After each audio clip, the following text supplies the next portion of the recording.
ಶ್ರೀ ಸತ್ತುಪಾಸಿಯೇ ನಮಃ.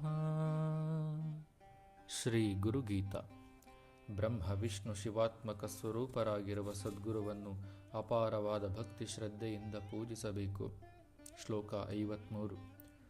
ಗುರು ಏಕ ಜಗತ್ಸರ್ವಂ ಬ್ರಹ್ಮ ವಿಷ್ಣು ಶಿವಾತ್ಮಕಂ ಗುರೋಃ ಪರತರಂ ನ ಅಸ್ತಿ ತಸ್ಮಾತ್ ಸಂಪೂಜಯೇತ್ ಗುರುಂ.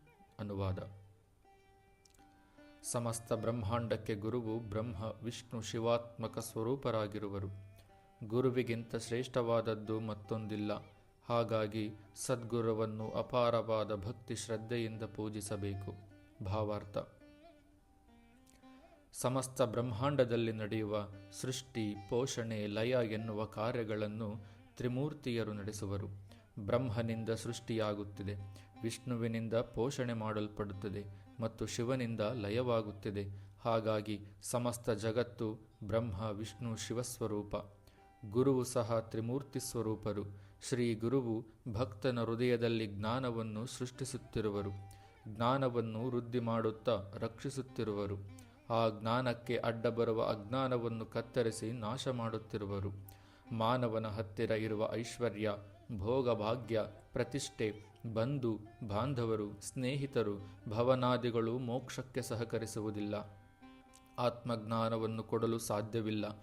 ಅಲ್ಲದೆ ಇವೆಲ್ಲ ಮುಮುಕ್ಷುವಿಗೆ ಅಡಚಣೆಗಳಾಗುವವು. ಏಕಮಾತ್ರ ಅಭಿನ್ನವಾದ ಗುರುವಿನ ಕೃಪೆಯಿಂದ ಬ್ರಹ್ಮಜ್ಞಾನವನ್ನು ಹೊಂದಿ ಶಾಶ್ವತ ಆನಂದದಿಂದ ಮನುಷ್ಯನ ಜನ್ಮ ಸಾರ್ಥಕವಾಗುತ್ತದೆ.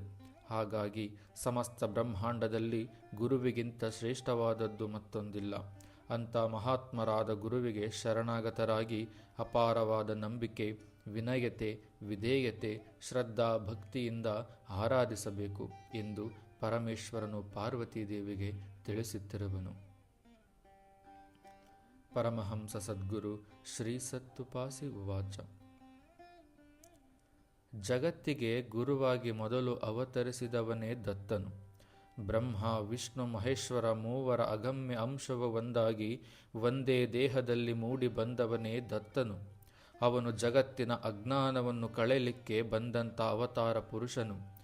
ಯಾವಾಗ ಪ್ರಪಂಚದ ಜನರಿಗೆ ಸತ್ಯವು ಗೋಚರಣೆ ಆಗಲಿಲ್ಲೋ ಆವಾಗ ಆ ಪರಬ್ರಹ್ಮ ವಸ್ತುವೇ ಗುರುವಾಗಿ ಬಂದು ತನ್ನ ಇರುವಿಕೆಯನ್ನು ತಿಳಿಸಿ ಅಜ್ಞಾನದಿಂದ ಬಳಲ್ತಕ್ಕಂತಹ ಜನಗಳಿಗೆ ಸುಜ್ಞಾನವನ್ನು ನೀಡುತ್ತಾನೆ. ಜ್ಞಾನನಿಧಿ ಪುಟ 52.